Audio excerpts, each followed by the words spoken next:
Vamos ver aqui o vídeo aqui do Jones Manuel e do Chico Moedas no podcast Três Irmãos, falando a respeito da operação no Rio, aí o massacre, mais de 120, mais de 130 pessoas já mortas, encontradas mortas lá no Rio de Janeiro. Vamos dar uma olhada no que eles falam aí, o que eles acham disso tudo aí. Não esquece de curtir, compartilhar, segue lá também o pessoal aí do podcast Três Irmãos, o Jones Manuel e o Chico Moedas. Valeu, até! Ontem foi uma data que manchou a história do Brasil, né? A gente teve a maior chacina que já aconteceu no território nacional.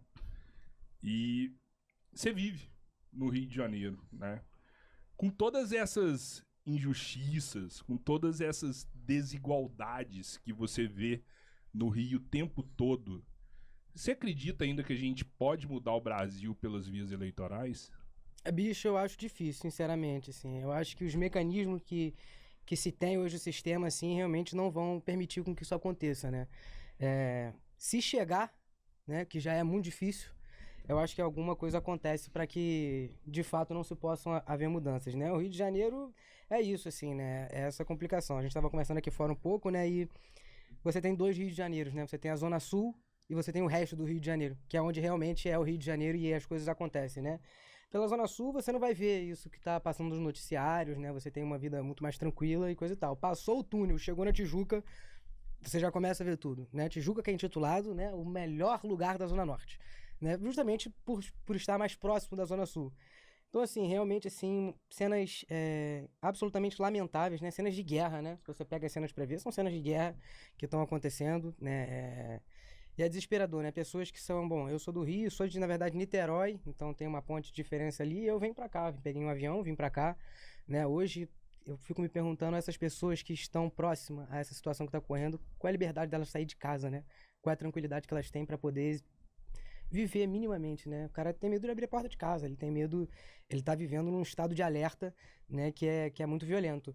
E é muito triste, assim, a situação que a enorme parte do Rio de Janeiro se encontra, assim. Eu acredito, ô Jones, hoje, durante o dia, eu vi vários moradores do Complexo do Alemão, ali da Penha. Diferente de outras chacinas que aconteceram no Brasil, a população está muito mais digitalizada dessa vez. E aí, dessa vez, a gente tá vendo tudo sendo registrado ali ao vivo, 24 horas, todas aquelas imagens de terror. E as pessoas mais conscientizadas, sabe? Tipo assim, ó, porra, o governador vem aqui de 4 em 4 anos e compra voto por R$ 100. Eu não vendo meu voto mais pra você, não. Eu não vou te vender meu voto mais, não foi pra isso que eu votei em você. E a gente não quer você aqui mais. E essa mesma população precisando, carente de alguém que faça realmente algo por elas. Como que você vê os próximos andares dessas coisas que andam acontecendo no Brasil? Tá. Mas primeiro, só um ponto importante. Essa operação policial, ela foi a mais letal da história do Rio de Janeiro, mas não foi o maior massacre do Brasil, né?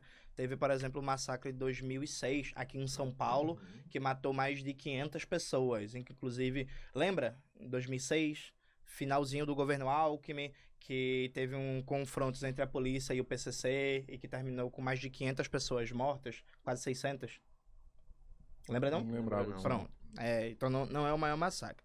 Bicho, veja, as pessoas no Brasil, elas estão muito cansadas da violência, né? Porque a violência nos últimos anos, ela mudou muito de configuração sociológica. Antigamente, quando eu nasci, por exemplo, na favela que eu fui nascido e criado, como é que funcionava a violência? Você tinha a galera que participava do pequeno tráfico de drogas, do pequeno varejo de drogas, que vendia fundamentalmente maconha, e cocaína era algo muito raro. E aí, era uma criminalidade muito desorganizada, muito territorial, muito ali da Borborema. Movimentava pouco dinheiro. A galera, a maioria das armas que tinham eram 38 velho. O chefe do tráfico é que tinha uma pistola. Não tinha capacidade absolutamente nenhuma do ponto de vista militar e tático de fazer frente ao Estado. Então, quando a polícia entrava na favela, quando a Roca entrava, eles se escondiam, porque era inviável fazer qualquer tipo de confronto. E existia uma certa lógica ali de a galera que rouba fora da favela. Então tinha uma dinâmica que era mais ou menos assim: existe violência, Uma violência diária de pessoas que estão morrendo porque entram no tráfico de feminicídio, de agressão, de briga de bar, de não sei o que e tal. Mas, porém, contudo, todavia, na minha favela ninguém rouba. Na minha favela, minha casa não vai ser invadida. E tem uma certa ordem aqui. Isso mudou nos anos 2000 em diante. Ao ponto de que a configuração do crime mudou muito e a violência, ela é uma constante, uma permanente, todos os dias para a classe trabalhadora. Hoje, o trabalhador não tem mais nenhuma garantia que vai sair de casa para ir para o ponto de ônibus e que não vai ser assaltado. Que não vão pegar seu celular, que não vai ser agredido e por aí vai. E todos os dias a gente vê na própria internet cenas de um trabalhador, de uma trabalhadora revoltado porque foi roubado o celular, que a pessoa é Uber, e aí foi assaltada. Aqui em São Paulo, por exemplo, tem uma epidemia de quebrar vidro de Uber, né? Para roubar o celular do Uber que tá trabalhando, roubar taxista. Na minha época, por exemplo, de criança, tinha uma certa lei informal nas ruas, né, que não se roubava taxista, gari. Que são pessoas que trabalham até tarde, rodam de noite e para aí vai. Então tinha um certo negócio, ó, taxista, gari, ninguém rouba. E tudo isso acabou. Então as pessoas querem uma solução para o problema da segurança. Beleza? Tá cada vez mais inseguro, tá cada vez mais difícil. Todo mundo que hoje vai sair à noite faz o cálculo da violência. Tipo assim, pô, se eu for sair lá, e aí? Qual é a chance de eu ser assaltado? Qual é a chance de eu conseguir voltar para casa e por aí vai? Qual é o X da questão? Veja, o problema de facções criminosas você não resolve com uma operação midiática que serve só para manipular o medo das pessoas e ganhar voto e tentar pautar um debate reacionário de querer enquadrar o Comando Vermelho e o PCC como organizações terroristas para beneficiar o Donald Trump. Vamos pegar alguns dados.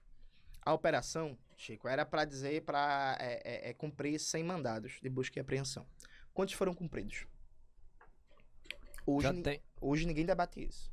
Nesse momento, até agora, o governo do Rio de Janeiro não deixou claro quantos mandatos foram cumpridos.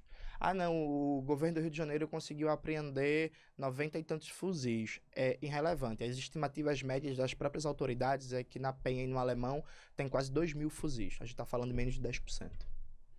Algum chefe do Comando Vermelho foi preso? Até agora não. Né? Então, repare, você está falando de uma operação policial que provocou a morte de vários inocentes, bala perdida, não sei o que, a morte de vários inocentes, que travou a cidade, que levou pânico, que levou caos, que levou medo, e o resultado final é que nenhuma das cabeças do Comando Vermelho estão presos. Foram apreendidos menos de 100 fuzis. Nada da logística e da cadeia de comando da organização criminosa foi afetada. 4 policiais morreram. Um dos policiais tinha 2 meses de corporação. É uma irresponsabilidade do comando da PM e do governo do estado pegar policiais novatos que recém entraram na corporação e pegar policiais que faziam trabalho administrativo e jogar no meio de um confronto. Fizeram isso para policial morrer e sentar em cima dos corpos dos policiais. Vamos lá? Vamos lá? Tu faz uma mega operação de 2.500 policiais. Aí tu joga um bocado de policial que não tem expertise em tiro, que não tem experiência em confronto, que não são de batalhões especializados, porque toda a polícia tem batalhões especializados, né?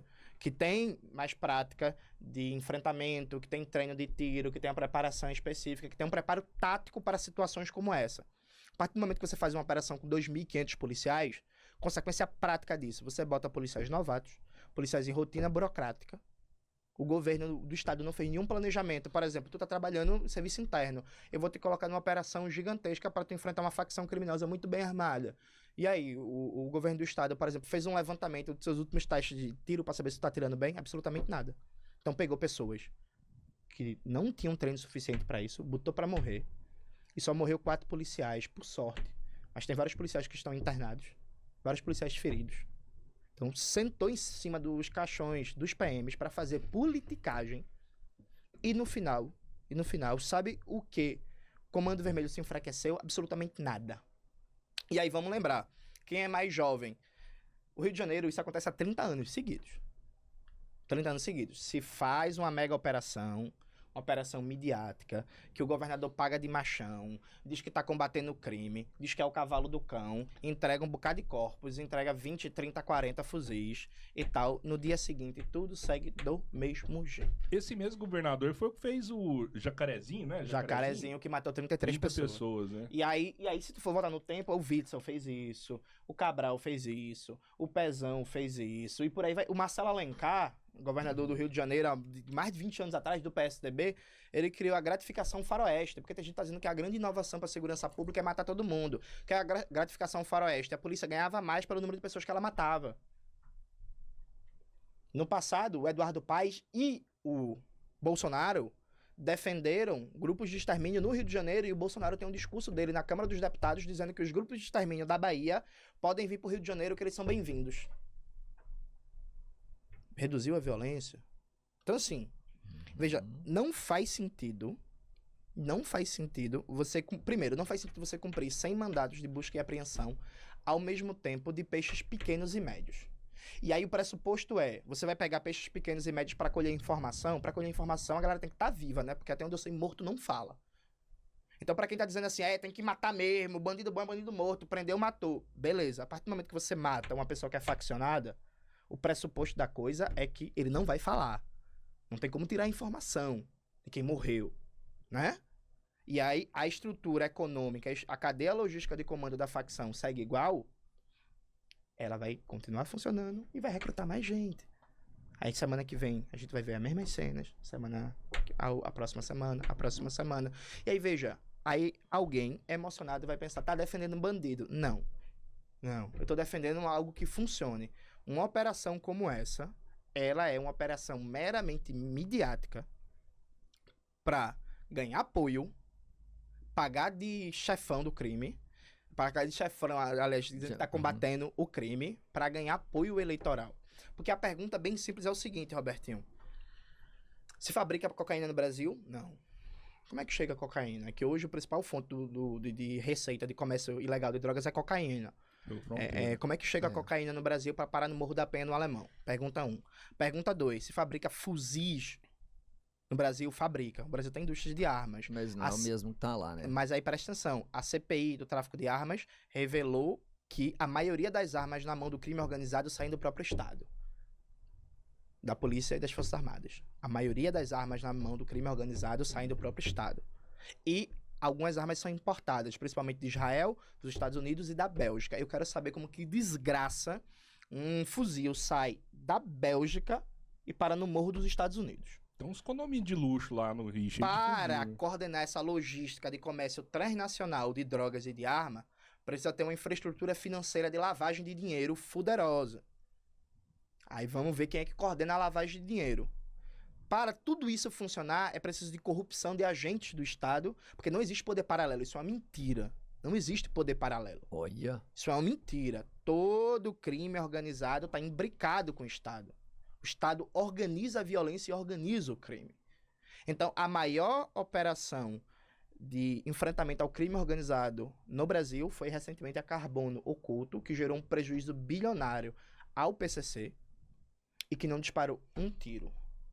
A operação que resultou na apreensão de mais de 135 fuzis no condomínio que o Bolsonaro morava, foram 135 fuzis apreendidos, todos novos, não foi esses agora. Que a maioria desses fuzis que foram apreendidos pela polícia foram fuzis que, como o fuzil é pesado e não dá mobilidade, diferente de armas automáticas novas, quando a galera tá fugindo, a galera deixa, porque parece assim, a polícia apreendeu o fuzil, parece que a polícia tinha uma informação de um ponto de reserva de armas, e a polícia estourou aquele ponto. Não, o que a gente tá falando é basicamente fuzis abandonados pelo caminho, no processo de fuga da galera, a polícia recolhe para ter o que mostrar. Quando foram apreendidos 135 fuzis novos, foi no condomínio de luxo no Rio de Janeiro sem disparar um tiro. Então, vamos fazer um debate sério aqui sobre o que funciona para além de politicagem. Para terminar e passar a palavra, veja, hoje o governador de Goiás, Ronaldo Caiado, ele soltou uma frase que deveria ser enojante para qualquer pessoa. Veja o que o Ronaldo Caiado falou. Você imagina, tem amigos policiais, você também e tal, eu tenho. Muita gente que faz academia, faz Muay Thai comigo é policial. Veja o que o governador falou. Parabéns ao governador do Rio de Janeiro pela coragem de enfrentar o crime organizado. Alguns policiais tombaram, mas tombaram como heróis. e a gente tem que continuar essa luta. Sabe o que ele falou? Basicamente, policial morreu, paciência. Vamos continuar fazendo a mesma coisa. O cara, em nenhum momento, falou que uma operação de polícia tem que ter com mais planejamento para reduzir o número de mortes, reduzir o número de perdas de policiais feridos. Ele fala assim, sabe aquele meme do Shrek? Que é aquele personagem do Shrek que fala assim, muitas pessoas vão morrer, mas eu tô disposto a ver vocês pagarem sacrifício. Foi quase isso que o Ronaldo Caiado falou. Então a galera sentou em cima dos corpos felizes, viu? Vamos aqui ser sincero e honesto. Sentou em cima dos corpos felizes para fazer palanque eleitoral em cima de corpos, porque essa operação não causou nenhum prejuízo real ao Comando Vermelho. Eu acredito, Jones, que o CERN, sabe, que a organização, que o verdadeiro poder, a verdadeira entidade não foi nem próxima de ser tocada. Sim. Né? Isso aí, acho que quem não entende nada sabe que foi isso que aconteceu. Mas duas coisas eu queria falar depois do que você mencionou aí. Uma sobre os policiais que foram lá, né? E o Cabeleira sabe, eu acho que qualquer morte é muito triste, independente do lado que você esteja, porque a gente já falou isso outras vezes, se não me engano foi até você. Sim. Quando uma pessoa morre, ela tem uma mãe, ela tem um irmão, ela tem um pai que vai sofrer essa morte. Então, sabe, o endeusamento, assim, a naturalização de qualquer tipo de morte é, no mínimo, a desumanização de quem achou que essa morte é normal. Né? Quem humaniza isso é desumano para mim.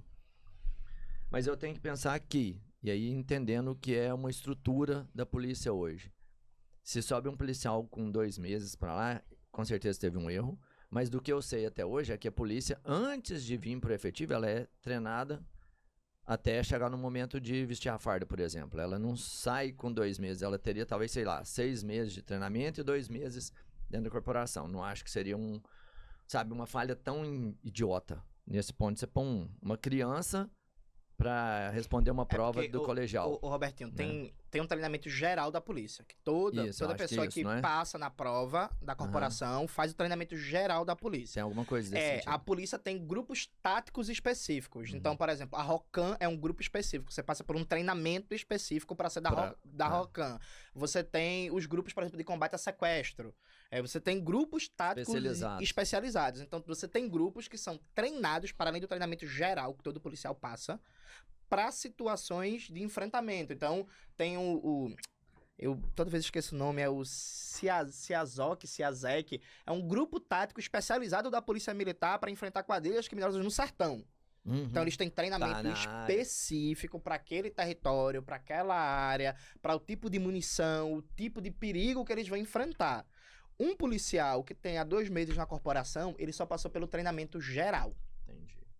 Tá ligado? E o treinamento geral dele, treinamento de tiro geral, ele faz o treinamento de tiro com vários calibres, mas ele é treinado principalmente com o calibre que ele usa no dia a dia. Então, que é a pistola. Então você tá dizendo o seguinte, você tem grupos armados, né, com alto calibre. Aí você vai pegar uma pessoa que acabou de sair da academia de polícia, que treinou fundamentalmente com pistola, para trocar tiro com grupos que estão com fuzil. Veja, isso foi uma política planejada para ter corpos de policiais e fazer palanque político. Não discordo, acredito. 100%. Quem me conhece aqui sabe, ó, eu não desacredito de nada e não vou acreditar em tudo de todo mundo. Sim. Isso é o que eu trago pra mim. Sempre eu vou ter um pezinho atrás ali, mas eu sei que tem manipulação pra tudo. E o nome é Ciozak. Ah, tá. Ciozak. Maxwell, valeu. Maxwell, mandou. A outra coisa que eu queria dizer, Jones, é tipo assim, você sabe da realidade, você tá no Rio também, Chico, porra. Não é tão simples assim. A comunidade que vive ali, ela também é sujigada, ela também sofre com o traficante, com o crime organizado.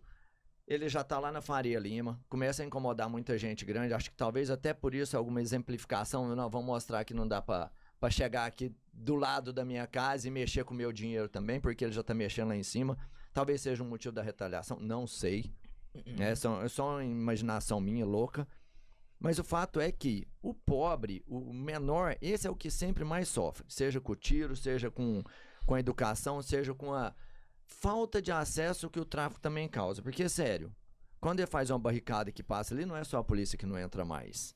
Se o cara tem qualquer problema de saúde, o bombeiro não entra, a saúde não chega, a educação é restrita. É assim que acontece. Então, o tráfico também é um problema. 100%. É um problema, sabe? Quando tem um enfrentamento ali, você falou várias vezes de um policial subindo e sendo alvejado por armas de potencial lesivo enorme, sabe? Armas militares. É um A enfrentamento. depender do de calibre guerra. da arma, não existe nem colete pra ela. Entendeu? E não tem nem colete, não adianta. É isso. Então, tá tendo uma guerra ali, entendeu? E sim, eu sou contra qualquer tipo de morte, tanto a do policial como a do civil em especial, que esse é o que não deveria jamais estar nessa situação e não se propôs a isso, porque o policial, sim, teve um treinamento e se propôs a isso. Como a gente não pode esquecer, do outro lado também tem um bandido que se propôs a isso. Esse cara, assim como o policial está proposto a tomar um tiro e morrer como herói, o bandido, para a facção dele, ele também morre como herói de lá. Então é uma guerra, mano. E triste, porque eu acho que o brasileiro, de forma geral, que é trabalhador pra caramba, mano. A gente rala. Todo mundo que eu conheço rala pra caralho, velho. Ficar na mão de duas forças, dentro do entendimento que você trouxe pra gente, né, desiguais de quem tá ali no meio. Que é quem mais tá se fudendo, mano. E aí, o que eu te falo? Você também achar que o Estado tá errado e um lado tá certo, ou que o outro lado tá mais certo, ou tá errado, mano, tá tudo errado. Alguma coisa tem que ser feita. Porque se a gente começar a aceitar que o crime também não pode ser tocado em qualquer situação que seja, não tô falando que essa foi a mais correta, eu concordo que tem jeito melhor e muito mais eficiente. Mas se a gente também começa a criticar sempre que uma ação é feita contra o crime, como se essa ação fosse errada, quando que vai, pelo menos, mostrar para o crime que existe um enfrentamento contra o que ele está fazendo? Porque começar lá em cima é mais difícil, eu acho. Era o certo. Mas lá em cima é o que você falou. Tá todo mundo junto. Porque não tem, então, força colateral. A força é uma só, é o Estado e o crime. E por que é desse jeito? Por que então que eles estão fazendo isso com esses bandidos lá de baixo? Onde o bandido lá de baixo é diferente do lá de cima? Porque o lá de cima talvez não deu tiro, mas é ele que dá a arma. Ninguém defendeu aqui. Pelo que eu vi, o Jones estava propondo soluções de cortar a grana, de seguir a grana.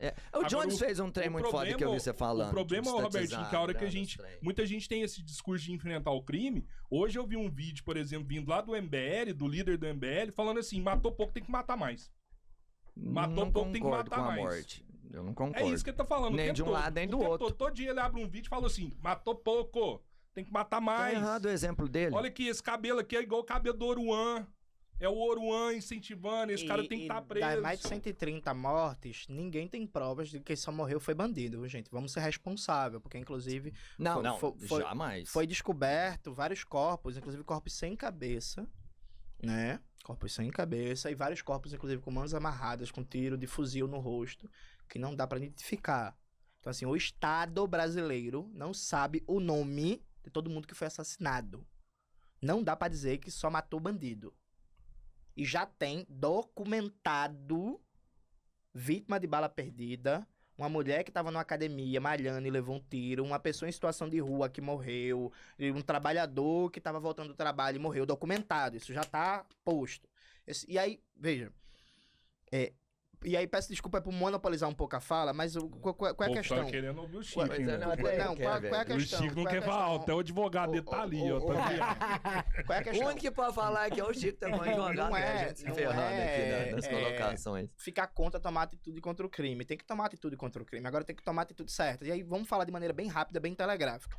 Para você quebrar, o que é uma facção criminosa hoje no Brasil? Porque a criminalidade, enquanto fenômeno sociológico, ela muda. A criminalidade hoje não é a mesma coisa dos anos 80 e 90. Hoje, a facção criminosa é uma empresa capitalista.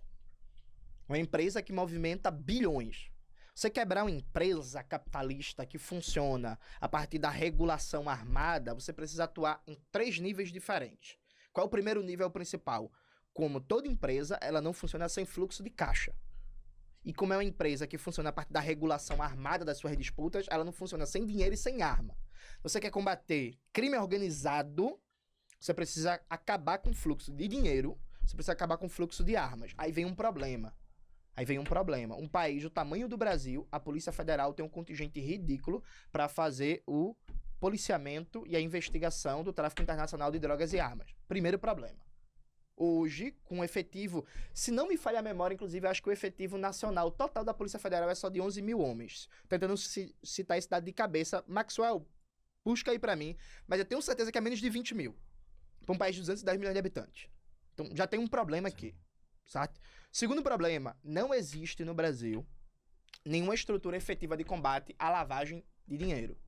Então, hoje no Brasil, se você tem um banco digital, por exemplo, você tem um banco digital, você é pego com lavagem de dinheiro, todo o processo de responder, não sei o quê, não sei o quê, não sei o quê, nada impede que você, respondendo a um problema, a um processo, você depois abra uma outra fintech.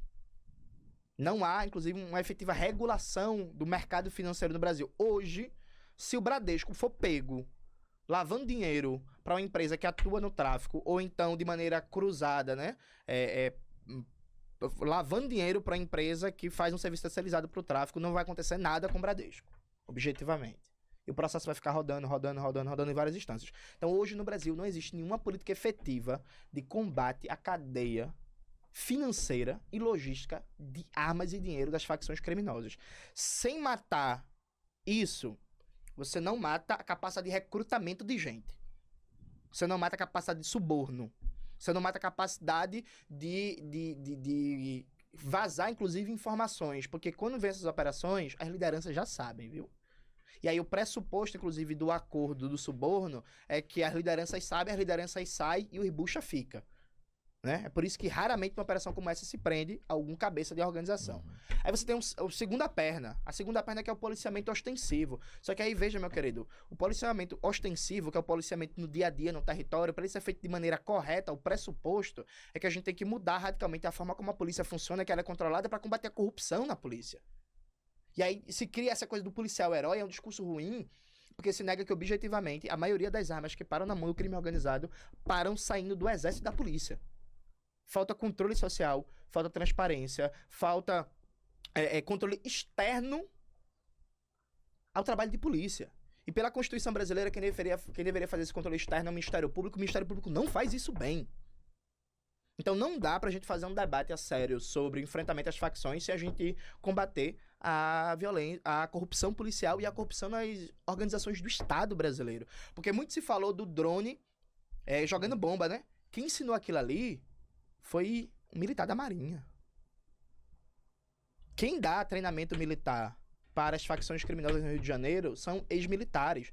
O negócio é tão imbecil que o Estado pega um menino de 17 anos que vai se alistar. Aí bota o menino no exército. O menino passa 2 anos no exército.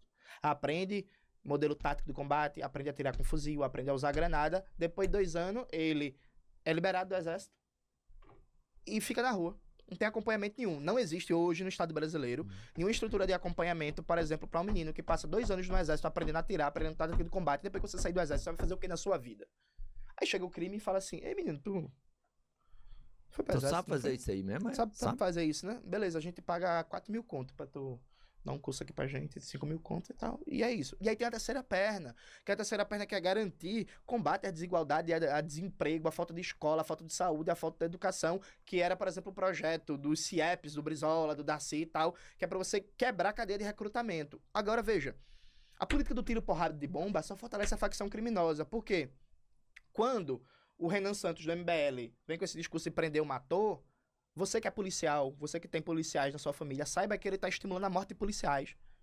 Porque um cara que é bandido e sabe que tem um prendeu, matou, ele nunca vai se entregar. Porque é isso, prendeu, matou, né? Então, toda vez que ele vê um policial, ele vai lutar até a morte, pra não ser preso. Então, Pra não isso, ser morto, né? Pra não ser morto. Porque preso ele poderia ser. É, isso, exato, desculpa. Pra não ser morto. Então, isso estimula tiroteio. Estimula a troca de tiro. Estimula a violência. E sabe como foi que surgiu o PCC? O massacre do Carandiru. Foi ali que surgiu o PCC. Sabe como foi que surgiu o Comando Vermelho? Tortura na Praia Grande, na prisão do Rio de Janeiro. Quanto mais o Estado tortura e mata, mais o Estado diz: você, preso, precisa de uma organização paralela que lhe proteja, porque o Estado não é garantidor dos seus direitos. Quem é que protege a facção? Tá chegando esses grupos faccionados em Pernambuco. A primeira coisa que eles estão fazendo um protesto contra revista vexatória aos familiares de presos e contra o não respeito ao dia de visita. Vão criar base. Porque o Estado está desrespeitando um direito básico. Ah, não, mata todo mundo. Fortalecem a facção no dia seguinte. Porque no dia seguinte que tu mata todo mundo, o cara que for preso, ele não vai pensar assim: pô, vou passar um tempo aqui, depois vou sair, então vou estudar, vou trabalhar, vou tentar me ressocializar. Não. Eu vou ser morto a qualquer momento. Para não ser morto, o que é que eu faço? Eu me junto com a facção, pelo menos a facção me protege. Não existiria PCC no Brasil se não fosse o massacre do Carandiru. Simples e objetivamente. Só surgiu o PCC no Brasil depois do massacre do Carandiru. Quem promoveu esse massacre agora, parabéns. Tá fortalecendo a médio e longo prazo o Comando Vermelho. Então não é não combater o crime, é combater o crime de maneira certa. Porque o Rio de Janeiro se faz a mesma lógica há 30 anos e a situação tá só pior. Pô, Chico, foi mal, velho. Que isso, um meu papo meio bad, assim, eu sei, mas é... Não, o Carlos mais bem vestido aqui. tem Não, dois não, mafiosos. você sabe. Só um dado. São menos de 14 mil policiais federais pro Brasil inteiro. É muito pouco, mano. Não dá. Bicho, eu acho que é isso. Eu acho que se a gente não falasse sobre isso hoje, né? Eu acho que é um assunto que não tem como evitar, né? Só falando brevemente, porque falar do lado do Jones é muito difícil, né? Porque, assim, porque fala muito bem, né? Porque fala muito bem e é muito completo. Eu acho que assim, cara, eu tenho uma visão que o Jones possa até discordar e ele me ensina, eu tô disposto a aprender. É assim, pra mim, numa situação de guerra, a merda já está dada. A merda já está dada. Então, eu ficar discutindo ali o tiro, isso pra mim a merda está dada. Já entrou numa guerra. Como é que nós resolve esse problema? De fato. De fato. Porque o cara fala, porque, cara, por dados, né? Se matar e prender fosse a solução, a gente estaria encaminhando para uma resolução. Os índices estão nas alturas de morte de policial para bandido e de criminoso para policial. Tá todo mundo morrendo. Como o Jones bem disse, há 30, 40 anos no Rio de Janeiro.